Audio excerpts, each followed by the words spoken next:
N V news में आपका स्वागत है। मैं हूं देवेंद्र कुशवाहा। रुख करते हैं खबरों की तरफ। कोविड-19 पर केंद्रीय मंत्री अश्विनी चौबे ने क्या कुछ कहा है, आइए जानते हैं।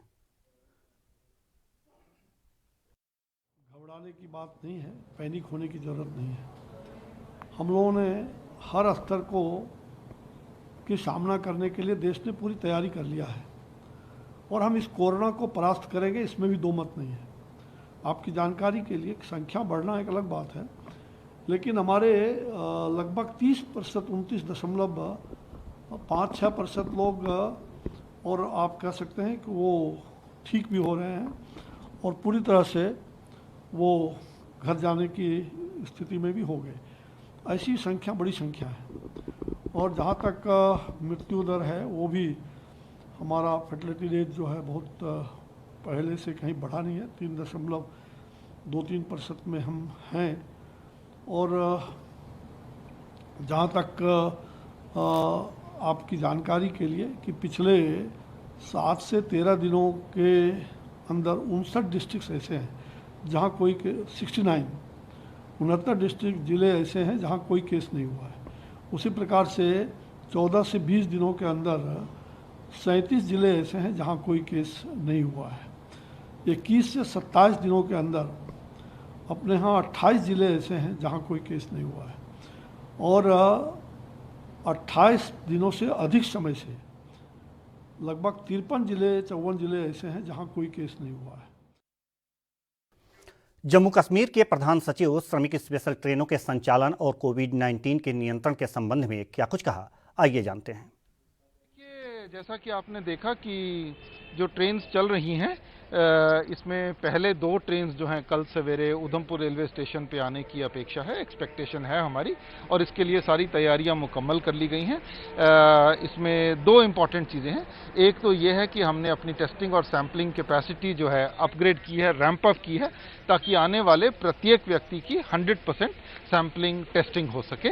और हमारा मानना ये है कि अगर इस स्टेज पे हम 100% टेस्टिंग करेंगे तो कोई भी संभावित पॉजिटिव केस जो है हम उसको डिटेक्ट कर पाएंगे, आइसोलेट कर पाएंगे, जिसका फायदा ये होगा कि उन केसेस को हम जनरल पॉपुलेशन में जाने से रोक पाएंगे और बाय डूइंग दिस हम इन्फेक्शन को कम कर पाएंगे। और ये एक यूनिक चीज़ है जो संभवतः केवल जम्मू कश्मीर ही ऐसा कर रहा है। हरियाणा के जेल और कैबिनेट मंत्री चौधरी रणजीत सिंह ने बरनाला रोड स्थित आवास पर पत्रकार वार्ता की, जिसमें उन्होंने कहा कि हरियाणा सरकार प्रदेश भर की जेलों से पैरोल पर छोड़े गए कैदियों की आत्मसमर्पण की अवधि 6 सप्ताह तक के लिए बढ़ा दी है। यह निर्णय उन सभी कैदियों व बंदियों पर लागू होगा जिनकी पैरोल 20 अप्रैल 2020 को हुई। बैठक में 3 सप्ताह के लिए बढ़ाई गई थी। पहली बैठक में उन्होंने कहा कि मौजूदा हालात के मद्देनजर अंतरिम जमानत, पैरोल, फैरोल आदि से वापस आने वाले कैदियों व बंदियों के लिए कोविड जांच तथा 14 दिन के लिए क्वारंटाइन करना अनिवार्य किया गया है। आपात आधार पर छुट्टी पर गए जेल कर्मियों को भी वापस लौटते ही अनिवार्य रूप से कोविड जांच करवानी होगी।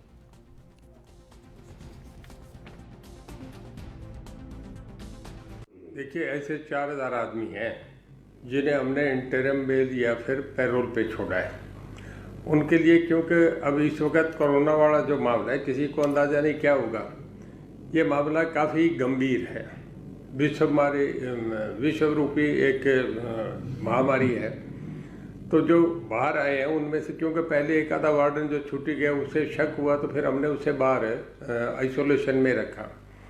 अब 4000 आदमी एकदम जाएंगे, डिफरेंट गांव से जाएंगे, तो बहुत बड़ा जोखिम है। बाई चांस किसी का हो तो जेल में इतने आदमी है, 25-30 हज़ार, 20,000 से ऊपर संख्या है, तो उसमें कोई रिस्क नहीं ले सकते। इस करके हमने समझा, क्योंकि हमारे जो माननीय राजीव जी हैं, हाई कोर्ट के जज राजीव शर्मा जी, उनके 3 आदमियों की कमेटी बनी है जो पहले सारे इसकी पैरामीटर्स तय करे थे कि किस तरीके से इनको पैरोल दी जाए, उसके लिए क्या नियम तय करे जाएँ।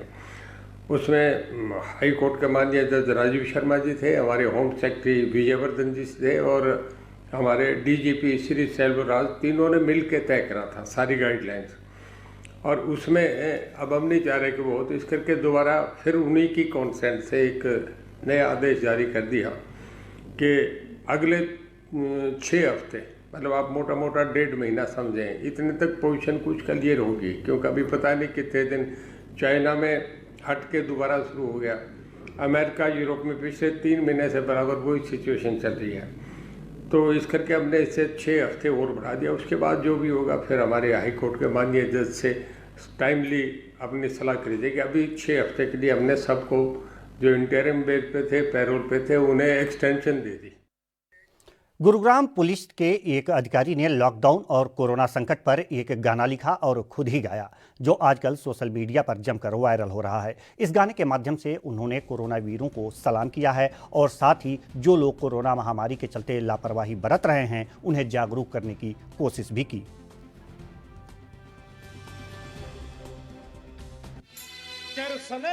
से सारथी बन गए खड़े पुलिस के बेस में, दर्शन से सारथी बन गए खड़े पुलिस के बेस में। पुलिस डॉक्टर कर्मी योद्धाओं ने नाम कमाया देश में। मोदी जी के आदेश को, मोदी जी के आदेश को लागू किया तमाम। देश के सिपाही तुझे दिल से सलाम, देश के सिपाही तुझे दिल से सलाम। ये गाना मैंने मोदी जी ने जब आदेश दिया था कि भाई पुलिस, डॉक्टर और सफाई कर्मचारियों का घंटी बजाकर, ताली बजाकर उनका हौसला बजाई करें, उसी से प्रेरित होकर के मैंने ये गाना लिखा और गाया। हमारे देश के वीर जवान सिपाही जो बॉर्डर पे, सड़कों पे, अस्पतालों में डॉक्टर साहब जो सेवा दे रहे हैं, उनका हौसला बजाई, प्रोत्साहित करने के लिए ये गाना लिखा। अंबाला में ड्यूटी पर तैनात सरकारी डॉक्टर का हृदय गति रुकने से निधन हो गया। डॉक्टर कमलकांत अंबाला के चौड़मस्तपुर सीएचसी में ड्यूटी दे रहे थे। हालांकि डॉक्टर की कोरोना जांच भी की गई। जांच में कोरोना रिपोर्ट निगेटिव आई। बता दें कि 44 वर्षीय डॉक्टर कमलकांत पिछले 10 सालों से स्वास्थ्य विभाग में सेवाएं दे रहे थे। इसके अलावा अंबाला में पिछले दिनों सामने आए 28 कोरोना पॉजिटिव मामलों में से 24 की रिपोर्ट नेगेटिव आई।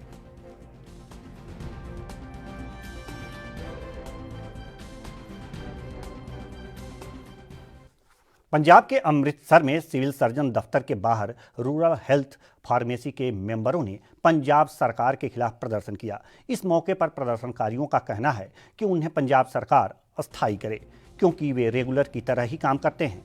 फिर उनके साथ भेदभाव क्यों किया जाता है?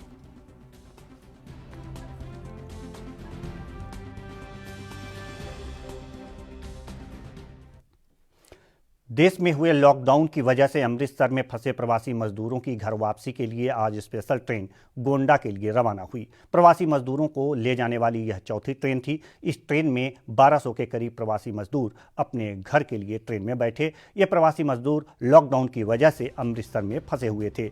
इन प्रवासी मजदूरों के लिए प्रशासन ने खास इंतजाम किए हुए थे। इन प्रवासी मजदूरों को बस में अमृतसर रेलवे स्टेशन पहुंचाया गया। कुल 24 कोच इनके लिए लगाए गए और एक कोच में 50 लोग बैठे। इन प्रवासी मजदूरों के लिए सभी इंतजाम किए गए हैं। प्रवासी मजदूरों का कहना है कि लॉकडाउन की वजह से कामकाज बंद है, जिससे वे मुश्किलों का सामना कर रहे हैं और गांव जा रहे हैं। जाएंगे वापिस आ रहे हैं अपने गांव। तब क्या करें सर, यहाँ काम काज करने को मिल नहीं रहा। तब क्या करेंगे? लोग कहते हैं काम खुलना नहीं है, 2 महीना 4 महीना नहीं खुलना है। तो अब यहाँ बैठे हमारे 4 आदमी को एक को वहीं कैंप पर रह गया। 3 आदमी 4 आदमी यहाँ आए हैं। 5 आए थे, आईटी वाले ने 5 को भेजा था कि बनाकर किसी ने, वो कहते आधार कार्ड नहीं है, वो सीरियल नंबर से ये गलत होगा, वो गलत हो गया। अपने को 4 को एक वहाँ बैठा। अभी कौन सा गाँव है? कुरासी। कब आए थे यहाँ पे? यहाँ पर हो गया 6-7 महीना हो गया सर। हाँ। ठेकेदार ने पैसा दे दिया अभी? हाँ, ठेकेदार से नहीं, अपना काम करते थे। हाँ जी। पैसा तो मेरा श्रवण कुमार है। कैसा लग रहा है अब जा रहे हो गाँव? अब जाना तो मुझे 10 तारीख को ही था, लेकिन लॉकडाउन करके अब जा रहे हैं, दिक्कत तो करने पड़ा। फैमिली वेट कर रही है आपकी? अब फैमिली तो वेट ही करते हैं, फैमिली तो अपने 10 का ही वेट कर रही थी, लेकिन अब नहीं लॉकडाउन पर जाएगा तो अब जा रहे हैं। ਜਿਵੇਂ ਕਿ ਸਰਕਾਰ ਵੱਲੋਂ ਪ੍ਰਵਾਸੀ ਮਜ਼ਦੂਰਾਂ ਨੂੰ ਵਾਪਸ ਜਾਣ ਦਾ ਪ੍ਰਬੰਧ ਕੀਤਾ ਜਾ ਰਿਹਾ, ਉਸੇ ਲੜੀ ਤਹਿਤ ਅੱਜ ਜਿਹੜੀ ਟ੍ਰੇਨ ਅੰਮ੍ਰਿਤਸਰ ਤੋਂ ਗੋਂਡਾ ਯੂਪੀ ਸਟੇਟ ਨੂੰ ਗਈ ਸੀ, ਜਿਹਦੇ ਵਿੱਚ 1200 ਦੇ ਕਰੀਬ ਜਿਹੜੇ ਪ੍ਰਵਾਸੀ ਮਜ਼ਦੂਰ ਅੱਜ ਰਵਾਨਾ ਕੀਤੇ ਗਏ ਨੇ। ਜਿਸ ਤਰ੍ਹਾਂ ਪਹਿਲਾਂ ਇਹਨਾਂ ਨੂੰ ਬਾਈਪਾਸ ਦੇ ਖੁੱਲ੍ਹੇ ਪੈਲਸਾਂ ਵਿੱਚ ਮੈਡੀਕਲ ਟੀਮ ਵੱਲੋਂ ਸਪੈਸ਼ਲ ਸਕਰੀਨਿੰਗ ਕਰਕੇ ਉੱਥੋਂ ਬੱਸਾਂ ਵਿੱਚ ਬਿਠਾ ਕੇ ਇੱਥੇ ਲਿਆਂਦਾ ਜਾਂਦਾ, ਇੱਥੋਂ ਫਿਰ ਇਹਨਾਂ ਨੂੰ ਟ੍ਰੇਨ ਵਿੱਚ ਬਿਠਾ ਕੇ ਤੇ ਰਵਾਨਾ ਕੀਤਾ ਜਾਂਦਾ। ਤੇ ਜਿਹੜੇ ਰਹਿ ਗਏ ਨੇ ਜੀ, ਇਹ ਜਿਹੜੇ ਰਹਿ ਗਏ ਅਗਲੀ ਸ਼ਿਫਟ ਵਿੱਚ ਜਾਣਗੇ ਜੀ। लगातार ट्रेनें ਹੁਣ ਚੱਲਣਗੀਆਂ ਦਿੱਲੀ, ਉਹਨਾਂ ਵਿੱਚ ਭੇਜਿਆ ਜਾਊਗਾ। साइबर सिटी में 35 वर्षीय जिम संचालक की गोलियों से भूनकर हत्या का मामला सामने आया है। जिम संचालक मंजीत सुबह तकरीबन 5:30 बजे अपने बच्चों के साथ पार्क में एक्सरसाइज करने के लिए आया था, जहां पहले से ही घात लगाए 3 अज्ञात बदमाशों ने मौका मिलते ही मंजीत को एक के बाद एक कई गोलियां मारकर हत्या कर दी। पुलिस की माने तो मंजीत को 8 से 10 गोलियां मारी गई हैं। बहरहाल पुलिस ने मृतक के शव को कब्जे में लेकर तफ्तीश शुरू कर दी है। सतुल भाई साहब, क्या यहाँ गोली चलने की आवाज़ आई थी, क्या कुछ है? भाई हम यहाँ प्रैक्टिस कर रहे थे अखाड़े में अपने, वो भी आता था, मंजीत नाम उसका, पहलवानी कराता था हम लोग का। वो भाई प्रैक्टिस कर रहा था अपना ग्राउंड में और अपने छोरा छोरी का प्रैक्टिस करा रहा था। फिर एक साइड में अपना वहाँ पे 3 बंदे बैठे हुए थे और वहाँ पे गोली सुनने की आवाज़ हम लोग की आई। फिर हम लोग जाके देखने लगे उसे। कितनी गोलियां चली थी? 10-12 गोली चली हुई थी। और फिर वहाँ बंदे बैठे हुए थे, आधे घंटे से पहले से ही अपना प्लान बनाए थे। फिर वो मार के बाहर चले गए, भाग गए। किस टाइम की बात है ये 1.5-2 घंटे हो गए, 6 बजे की बात है। मंजीत के साथ कोई और भी था? हाँ, उनके छोरे और छोरी थे 2 और एक बालक और था। अच्छा। प्रैक्टिस कर रहे थे वो कभी। आज सुबह सूचना मिली कि 5:30 बजे के करीब एक नौजवान लड़का नौरंगपुर के मिनी खेल स्टेडियम में दौड़ लगाने के लिए गया हुआ था और वहाँ पे 3-4 बदमाश आए और उन्होंने उस पर फायर करके उसकी मौके पे ही हत्या कर दी और उसके बाद वो भाग गए। उसके मामा ने कंप्लेंट दी है और उस पर हमने FIR दर्ज कर ली है और उसके संबंध में हम कार्रवाई कर रहे हैं। ये जो लड़का था जो मंजीत, ये दिल्ली का रहने वाला था बेसिकली और यहाँ पे अपने मामा के यहाँ रहता था, यहाँ का बंदा था और ये न्यूज़पेपर वेंडर का काम करता था और जिम का भी काम करता था। सर कितनी गोलियां मारी गई? इसको 8 से 10 के बीच गोलियां लगी हैं। सही एग्जैक्ट तो पोस्टमार्टम के बाद पता चलेगा और उसके बाद ही जानकारी दे पाएंगे, लेकिन इतने फायर हुए। क्या कुछ शुरुआती जांच में सामने निकल गया है सर? अभी तक तो इनिशियल स्टेज है और FIR अननोन के खिलाफ रजिस्टर हुई है, लेकिन हम जांच कर रहे हैं और हम इस प्रयास में हैं कि जल्दी से जल्दी इस केस को वर्कआउट करें। सर कोई क्रिमिनल बैकग्राउंड भी है मृतक का? इससे पहले ये भी एक मर्डर के केस में अरेस्ट हुआ था और बाकी और सारी चीज़ों का पता करने की कोशिश की है। हत्यारोपी कौन है, क्या उनकी पहचान हुई है सर? मैंने बताया अभी ये अननोन व्यक्ति हैं, इनकी अभी पहचान नहीं हो पाई, पहचान करने की कोशिश की जाए। पंजाब के मानसा जिले के सरकारी अस्पताल में इलाज करा रहे 27 मरीजों में से 2 मरीजों की रिपोर्ट नेगेटिव आई है। इसके बाद 25 मरीज अभी भी अस्पताल में अपना इलाज करवा रहे हैं। अस्पताल से घर वापसी के मौके पर अस्पताल स्टाफ और समाज सेवियों ने हार पहनाकर इन्हें घर भेजा। ठीक होकर घर जा रहे मरीजों ने डॉक्टरों और अस्पताल स्टाफ को धन्यवाद दिया। बहुत अच्छे रहे नहीं, बहुत ही अच्छे रहे नहीं।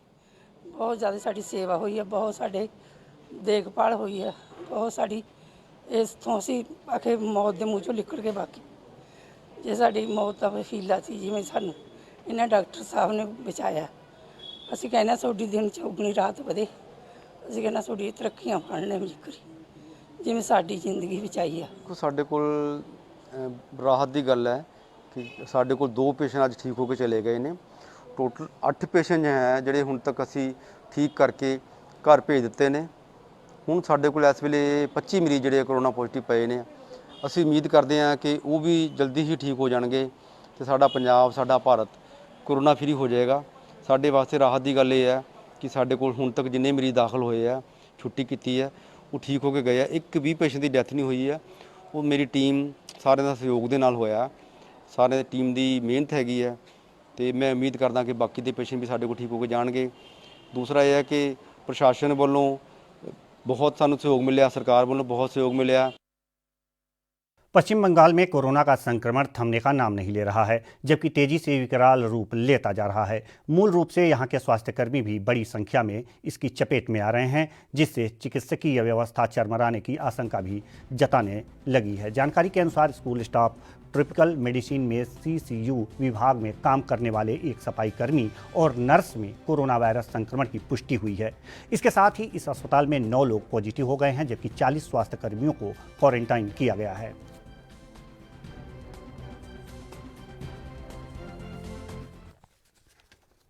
बिहार में कोरोना वायरस से संक्रमितों के मामलों में जबरदस्त तेजी दर्ज की गई है। बीते 24 घंटे में राज्य में 68 नए संक्रमित मामले मिले हैं। इस पर जेडीयू नेता अजय आलोक ने क्या कुछ कहा है, आइए सुनते हैं। ये तो एक ऐसी कड़वी सच्चाई है जिसको हर राज्य को स्वीकार करना पड़ेगा। जो राज्य भी अपने श्रमिकों को बुलवा रहे हैं, प्रवासियों को बुलवा रहे हैं, ट्रेनों से बुलवा रहे हैं, चाहे उत्तर प्रदेश हो, बिहार हो, छत्तीसगढ़ हो, मध्य प्रदेश हो, झारखंड हो, उसमें से ज़्यादातर श्रमिक पॉजिटिव निकलेंगे और उसकी तैयारी करनी पड़ेगी। उनका इलाज की समुचित व्यवस्था, क्वारंटाइन की समुचित व्यवस्था, ये करना पड़ेगा। कोरोना का मतलब ट्रैवल है, ट्रैवल कीजिएगा, कोरोना पाइएगा। और ये ट्रैवलर्स जहाँ जहाँ जाएंगे कोरोना से संक्रमण बढ़ाएंगे। तो इसीलिए सारे राज्य सरकारों को सजग और मुस्तैद रहना पड़ेगा। चिंता की बात है, बिल्कुल चिंता की बात है, लेकिन इसके लिए तैयारी करनी है। तैयारी हमने की है, अब इस पर लड़ना है, छोड़ तो नहीं सकते। बिहार में कोरोना के मामले फिर से बढ़ने लगे हैं। दूसरे राज्यों से बिहार लौट रहे प्रवासी मजदूरों ने भी राज्य सरकार की चिंता बढ़ा दी है। इस बीच बीजेपी नेता नंदकिशोर यादव ने भी इन बढ़ते मामलों पर चिंता व्यक्त की। बात कही जा रही है वो ठीक ही है।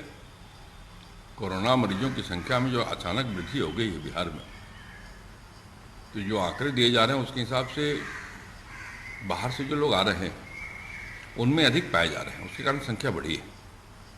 बहुत सारे लोग क्या है कि वैध रास्ते से नहीं आ रहे, अवैध रास्ते से आ रहे हैं, उनकी जांच नहीं हो पाती है, क्वारंटाइन नहीं हो पाते हैं, तो ये समस्या तो है। सरकार तैयार है पूरी तरह? सरकार तो लगातार इस बात की कोशिश कर रही है। आखिर ये मरीजों की संख्या जो ज़्यादा दिख रही है, सरकार ने जांच किया तब तो दिख रही है। जो सरकार लगातार अपनी जांच को बढ़ाना चाहती है, जांच की संख्या बढ़ाना चाहती है, और हम पूरी तरह सतर्क हैं चीज़ों से मुकाबला करने के लिए। बिहार में कोरोना के बढ़ते मामलों पर आ रही तमाम प्रतिक्रियाओं के बीच आरजेडी नेता शिवानंद तिवारी ने भी अपना पक्ष रखा है। सुनते हैं क्या कुछ कहा है उन्होंने। उसका तो आंकड़ा होगा ना भाई, हमने भी सुना, वो बता रहे थे कि महाराष्ट्र से इतने लोग आए, उसमें इतने लोग पॉजिटिव हैं, गुजरात से इतने लोग आए, उसमें इतने लोग पॉजिटिव हैं। तो ये तो गुजरात, महाराष्ट्र, दिल्ली, ये सब ऐसा प्रदेश है जहाँ संक्रमण सबसे ज़्यादा है। और पिछले 1.5 महीना से हमारे यहाँ के जो प्रवासी श्रमिक थे वहाँ रह रहे थे, उसी माहौल में रह रहे थे, तो वहाँ से कई लोग संक्रमित हुए होंगे। वो लोग यहाँ आए, यहाँ जांच में निकला कि हाँ भाई ये संक्रमित है, पॉजिटिव हैं, उनको क्वारंटाइन किया गया। तो इसमें तो कोई ऐसी खास बात नहीं है, वो तो उनको आना ही है। वो हमारे यहाँ के हैं, मान लीजिए कि पॉजिटिव ही है, संक्रमण ही है उनको, तो उनको हम आने से रोकेंगे कैसे भाई? यहाँ आएंगे, उसके लिए जो भी प्रॉपर इलाज होगा हम सरकार को यहाँ करना है। सरकार रोक तो नहीं दे सकती है। तो जो भी आए हैं, पॉजिटिव आए हैं, लेकिन उनको रोका नहीं जा सकता है। आने वाले को आप रोक नहीं सकते हैं। हाँ, जो भी आने वाले हैं बिहार के नागरिक हैं, अगर संक्रमित हैं तो इसका जो भी सावधानी और जो भी चिकित्सा है, उपलब्ध है, वो उनको मिलेगा, मिलना चाहिए। कोरोना संक्रमण की रोकथाम के मद्देनजर लागू लॉकडाउन के बीच कुल 326 भारतीय नागरिकों को लेकर लंदन से एयर इंडिया की फ्लाइट कर्नाटक पहुंची। केम्पेगौड़ा अंतर्राष्ट्रीय हवाई अड्डे पर सुबह लंदन से यात्री पहुंचे। एयरो ब्रिज के माध्यम से विमान से बाहर उतरे सभी यात्री सोशल डिस्टेंसिंग का पालन करते हुए और मास्क पहने नजर आए। राज्य के चिकित्सा शिक्षा मंत्री के सुधाकरन यात्रियों की वापसी के दौरान औपचारिकताएं पूरी करने में उनका मार्गदर्शन करने के लिए हवाई अड्डे पर मौजूद रहे। See, the first flight from London to Bangalore International Airport has arrived at 3 a.m. in the morning. There were about 326 passengers, including the children there. So they were taken from their initial checkups were made. We found that most of them were B category. So they were all transported from 13 buses from international airport to their respective hotels. We have made 3 hotels accommodations depending on the kind of requirement from the passengers themselves. So we have made a 5-star category, 3-star category and a star category, based on their requirement. So we transported them using 13 buses. So they are all doing fine. So we will keep them in 14 days quarantine.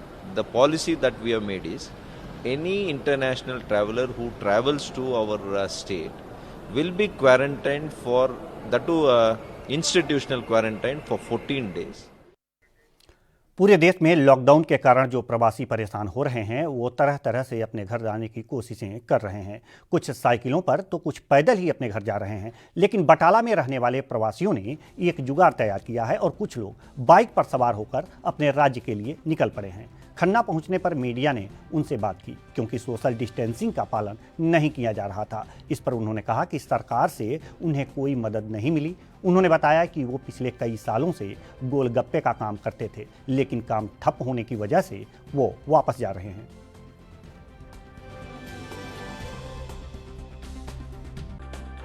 यहाँ पर इसीलिए जाना पड़ रहा है, कुछ खाने को नहीं है, खाने को कुछ नहीं मिल रहा है। कहाँ पे काम करते थे गोलगप्पे का? बटाली है? बटाली सूरज मल्लिक बटाल कोटली है। हाँ, सूरज मल्लिक। नहीं, इनकम हो नहीं रही थी, कोई काम चल नहीं रहा था। काम बंद ही बिल्कुल। 8-10 दिन काम किया, मुड़ के लॉकडाउन लग गया। कितने टाइम से यहाँ पे आए हुए थे? वैसे तो बहुत साल हो गए, 15 साल हो गए। कहाँ चले हो अब? बटाले से चले मैं ग्वालियर। अच्छा, ग्वालियर किस जगह? जो बैंड। नहीं, आपको क्या काम, वहाँ पे क्या क्या की दिक्कत आई जो आपको काम छोड़ के जाना पड़ा? कोई खाने पीने को नहीं, भूखे मर रहा हूँ। खाने पीने को नहीं, भूखा मर रहा हूँ, इस करके बेचाना पड़ेगा, क्या करूँ। ये रेडी पे कैसे तैयार करवाइएगा? ये रेडी तैयार करी, पहले टक्का वाली रेडी थी, जब कुछ साधन नहीं मिले तो फिर इनको रेडी जो इसमें जो लगवाई, रेडी लगवाई, चढ़ाई। चले हो? बटाला से। रास्ते में कोई दिक्कत किसी ने रोका नहीं है? रोका ज़्यादा लगते 4:15 बजे निकलाते हैं। हिमाचल के कुल्लू में कर्फ्यू के दौरान नियमों की अवहेलना करने पर पुलिस ने की कई जगह कार्रवाई की जानकारी दी है। पुलिस अधिकारी ने बताया है कि 121 लोगों पर मामले दर्ज किए गए हैं, वहीं 70 के करीब वाहनों को भी जब्त किया गया है। इस दौरान पुलिस ने 4,83,000 रुपये से अधिक का जुर्माना भी वसूला है और इसके अलावा अब पुलिस होम क्वारंटीन का उल्लंघन करने वालों पर भी कार्रवाई कर रही है। पुलिस ने होम क्वारंटीन का उल्लंघन करने पर भी 14 लोगों पर मामले दर्ज किए हैं। सारे केसेस देखे जाए तो कुल्लू जिला में कर्फ्यू वायलेशंस के 121 मामले अभी तक पंजीकृत किए गए हैं, जिनमें 222 लोगों को गिरफ्तार किया गया है और इसमें 79 व्हीकल्स को इम्पाउंड भी किया गया है। जो पैटी वायलेशंस होते हैं कर्फ्यू के दौरान, उनके लिए हमने जो कमेटी एरिया है उनमें पुलिस एक्ट के अंतर्गत भी चालान किए गए हैं और ये 407 चालान अभी तक किए गए हैं, जिसमें 4,83,000 रुपये से ज़्यादा का फाइन रियलाइज किया गया है। सोनीपत के गांव कथूरा में स्कूल को 8वीं की मान्यता दिलाने के लिए शिक्षा विभाग के अधिकारी पर रिश्वत मांगने का आरोप है। इस मामले में विजिलेंस टीम आरोपी अधिकारी की धरपकड़ के लिए काम कर रही थी, लेकिन आरोपी 3 महीने से फरार चल रहा था, जिसने अब खुद आत्मसमर्पण कर दिया है। बताते चलें कि होली के दिन 3 लाख रुपए की रिश्वत लेते हुए रामफल धनखड़ के सहायक क्लर्क को विजिलेंस ने रंगे हाथों गिरफ्तार किया। फिलहाल आरोपी को जेल भेज दिया गया है। खरोथे गांव का रहने वाला है। इसने अपने आप सरेंडर किया है। वो इसका सर क्या नाम है और किस पोस्ट पे तैनात था? हाँ जी, किस पोस्ट पे तैनात था? बीईओ। या किस इस बुलेटिन में बस इतना ही। हमें दीजिए इजाजत। नमस्कार।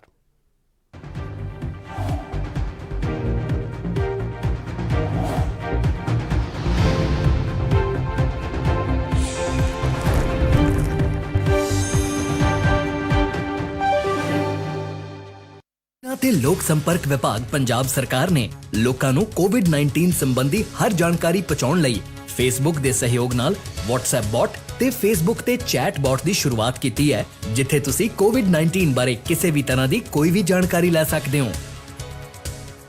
ਸਭ ਤੋਂ ਪਹਿਲਾਂ ਅਸੀਂ ਤੁਹਾਨੂੰ ਦੱਸਦੇ ਹਾਂ WhatsApp ਬੋਟ ਬਾਰੇ।